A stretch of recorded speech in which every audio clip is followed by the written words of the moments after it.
سلام دلانگیزان. شاید باورتون نشه ولی سریع‌ترین موجود کل کره زمین شاهینه. البته شاهین پرنده، نه اون شاهینی که ماشینشو میسازه. شاهین جان میتونه با سرعت 386 کیلومتر بر ساعت پرواز کنه. شاهین پرنده شکاریه و معمولا از پرنده‌های دیگه، خزنده‌ها و حشرات تغذیه میکنه. اما چیتا جان سریع‌ترین حیوان روی خشکیه که این جاندار زیبا میتونه با سرعت 120.7 کیلومتر بر ساعت بدوه. اونا برای رسیدن به این سرعت نیاز به 40 تا 60 ثانیه زمان دارن و مقاومت و انعطاف بدنشون بهشون واسه داشتن این سرعت بالا و غیر مجاز خیلی کمک میکنه. مورد بعدی شیرها هستن.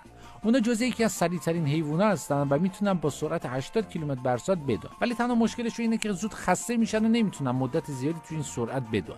فکر کنم قلیونه زیاد میکشن، ولی چون شیرها حیوانات اجتماعی هستن و به صورت قبیله‌ای زندگی میکنن، به صورت گروهی هم معمولا شکار میکنن و دور هم خوش میگذرن. مورد بعدی ما اسبان که سرعتی بالغ بر 88.5 کیلومتر در ساعت دارن و همیشه به خاطر ظاهر زیبا و